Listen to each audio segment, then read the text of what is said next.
Jaringan rakyat Pantura, jaringan JRP, yang ngaku itu kelompok nelayan, yang ngaku bahwa itu katanya kelompok nelayan. Saya mengikuti penjelasannya di media, dia ngotot, iya saya survei dengan random sampling. Saya tidak punya bukti, tapi random sampling tanya gitu. Sama dengan survei-survei pemilu itu kan dipercaya meskipun. Nah, survei yang untuk survei pemilih pun bisa dipertanggungjawabkan cara random samplingnya, iya kan?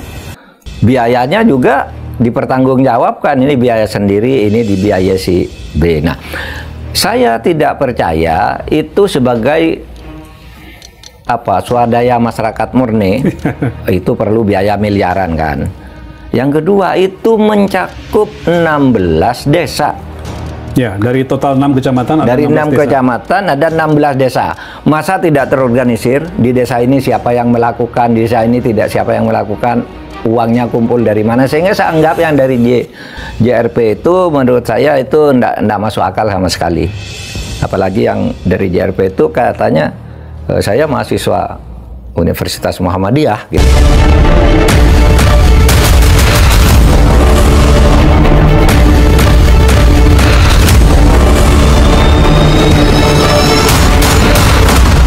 Berikutnya juga ini soal saya kemarin nyinggung jaringan rakyat Pantura, jaringan JRP, yang ngaku itu kelompok nelayan, yang ngaku bahwa itu katanya kelompok nelayan.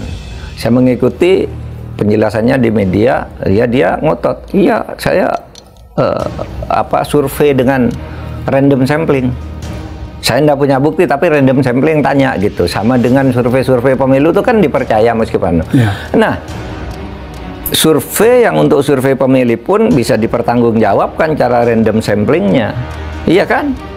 Biayanya juga dipertanggungjawabkan, ini biaya sendiri, ini dibiayai si B. Nah, saya tidak percaya itu sebagai swadaya masyarakat murni.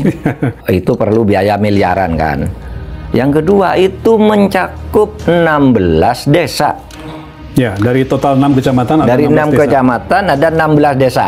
Masa tidak terorganisir? Di desa ini siapa yang melakukan, di desa ini tidak siapa yang melakukan, uangnya kumpul dari mana? Sehingga saya anggap yang dari JRP itu menurut saya itu enggak masuk akal sama sekali.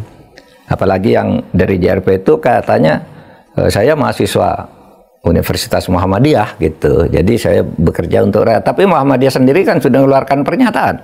Ya kan? Bahkan meminta diusut, Pak. Meminta diusut. Mengindikasikan 7 pihak terlibat gitu.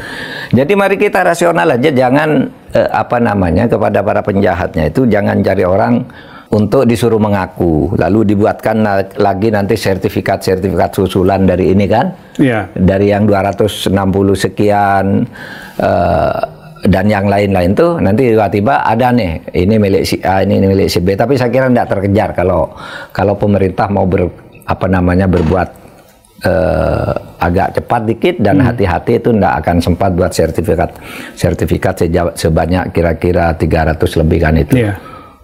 Ya, saya mau lanjut sekarang kepada perusahaan yang sudah disebutkan oleh Pak Menteri ATR BPN, Pak. Untuk melihatkan, sebelumnya disebutkan bahwa ini siapa sih, ada korporasi besar di sekitar situ. Nah, ini seperti yang dijelaskan oleh Menteri ATR kemarin bahwa total sertifikat HGB di tempat itu ada 234 bidang atas nama PT Intan Agung Makmur yang Pak Mahfud tadi sampaikan, 20 bidang atas nama PT Cahaya Inti Sentosa, 9 bidang atas nama perseorangan, dan 17 bidang dengan status sertifikat hak milik SHM. Kira-kira 280 ya? Ya, sekitar itu, Pak. Nah, lalu orang jadi bertanya-tanya, ini perusahaan ini siapa? Nah, kok bisa sehebat ini mendapatkan sertifikat di atas lahan air gitu ya, dan di wilayah yang sangat strategis, dan diramai-ramaikan tapi nggak muncul.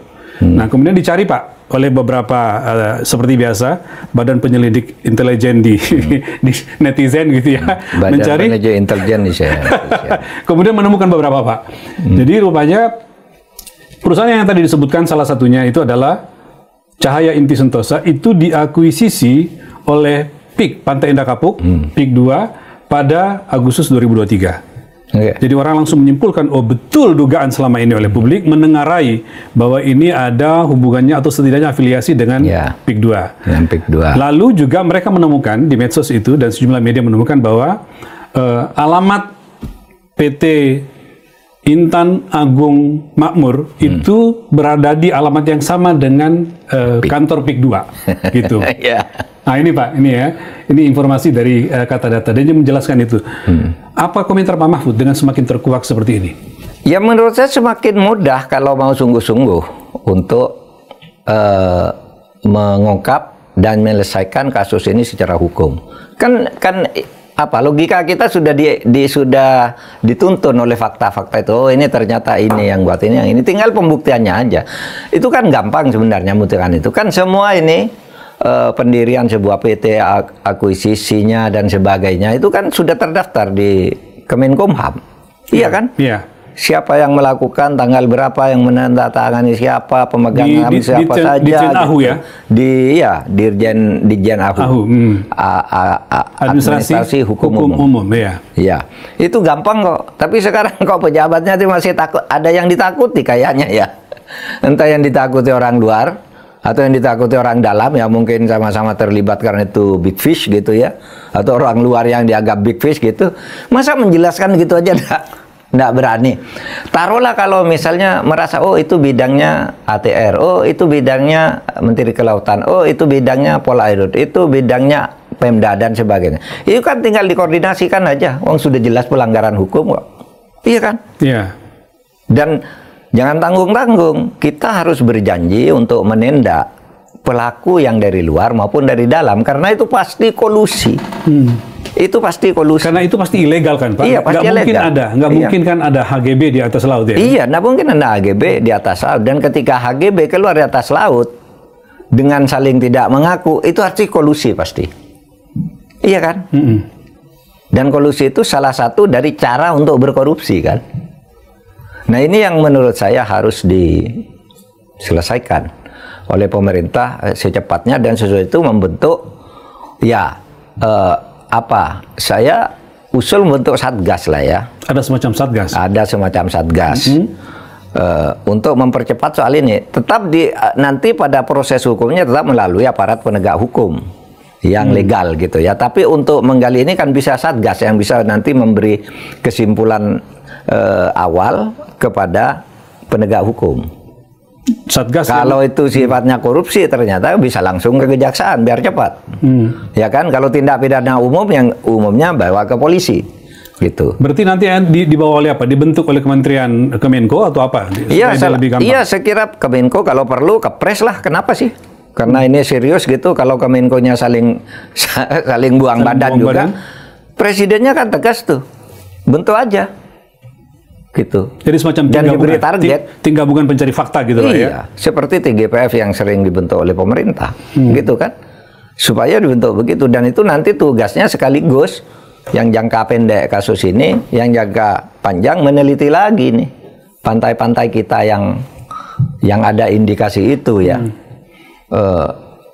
Karena kalau saya sih menduga kuat itu banyak yang hal seperti itu. Itu aja. Bagaimana dengan perusahaan Pak yang selama ini mengatakan tidak terlibat dan segala macam, tapi ternyata setelah dibuka pelan-pelan ketahuan bahwa itu afiliasi dengan mereka? Apa hukumannya itu seperti itu? Bisakah disebut mereka itu berbohong? Gitu? Kalau misalnya berbohong sih mungkin hukumannya ringan. Itu korupsi dah. Iya kan? Iya. Kalau terbukti terlibat. Kalau berbohong mungkin lalu dianggap ya cuma bohong-bohong gitu. Ya. Lalu meskipun bohong itu kalau bisa 10 tahun kan. Tetapi bisa juga dipakai hukum yang ringan. Kalau itu kan korupsi namanya. Nah sekarang setelah ketahuan, misalnya menyuap untuk membuat sebuah sertifikat, yang menyuap itu kan kena juga, gitu kan? Bisa. Menyuap tuh, penyuapan tuh bagian dari korupsi kalau di Indonesia. Sekarang Pak Mahfud setelah ketahuan siapa yang mendapatkan itu dan dugaan besar bahwa dia akan melakukan karena itu wilayah dia, yang berdasarkan sertifikat ilegal tadi itu, apa yang harusnya dilakukan oleh dua perusahaan ini? Apa dia diminta segera untuk membongkar daripada pemerintah yang meneruskan, kalian yang membongkar, atau bagaimana? Atau pemerintah itu nanti mereka bayar ganti rugi biayanya? Oh iya, menurut saya pemerintah itu nanti segera membongkar aja. teruskan saja bongkar. Agak sulit sekarang menyuruh mereka membongkar karena belum ada yang ngaku. Nanti kan diatur dulu yang ngaku siapa, yang ini siapa. Lama. Sekarang aja dibongkar, segera dibuka akses masyarakat untuk mencari nafkah di pantai itu. Dan pantai itu supaya dijaga agar lestari sebagai pantai dan bersih gitu. Jadi bisa bahwa biayanya itu ada tuh nanti bebankan aja. Kan itu bisa, beban itu bisa ditagihkan sekarang karena Anda yang terlibat, kami atau bisa nanti masuk di dalam putusan pengadilan bagian dari denda. Bagian dari denda. Iya kan? Bisa, tapi bisa juga sekarang saya butuh uang nih sekarang, enggak ada. Kamu nih yang sementara terlibat bayar dulu. Kan gitu. Itu kan soal teknis di lapangan. Yeah. Tapi kalau enggak pun tetap dia yang dibebani. Tetap dia yang dibebani. Cuma apakah sekarang atau nanti dimasukkan dalam perhitungan kerugian negara oleh Kamla juga. Meskipun memang sudah ada coupling masing-masing. Yeah. Siapa melakukan apa dan di mana. Tapi itu semua harus diusut. Karena ini kayaknya ini hanya satu hanya satu model kolusi atau penggarongan terhadap sumber daya alam baru di laut. Dan di depan mata pula ya? Di depan mata pula. Baru di laut loh. Lautnya juga baru di Banten, Tangerang ya? Ya, Tangerang Pak, Banten. Bagaimana yang di sana, di Maluku, di Bali, Kalimantan, kan banyak sekali tuh. Terutama Kepri misalnya, kan banyak sekali yang begitu. Nah ini memang pekerjaan berat. Karena kalau gosipnya desas-desusnya ini kan melibatkan pejabat-pejabat penting yang takut juga. Gitu ya Pak? Iya. Tapi oke lah, itu sebagai gosip kita anggap itu politik, nggak usah nyebut siapanya kalau sudah gosip. Tapi terkadang gosip itu benar karena kemudian orang-orang yang disebut tuh berusaha menghilangkan jejak dan betul-betul kasusnya tenggelam gitu, seperti kasus Pasir dan sebagainya. Itu kan sudah nyebut ini yang ini gitu. Sekarang hilang. Jadi karena ada orang gede di situ. Demikian informasi yang dapat saya sampaikan untuk hari ini. Semoga memberi manfaat. Salam dan doa kami untuk keluarga dalam perlindungan Allah, dalam dekap kasih sayang Rahman dan Rohim Allah Subhanahu wa Ta'ala. Allahumma amin. Terima kasih. Wassalamualaikum warahmatullahi wabarakatuh.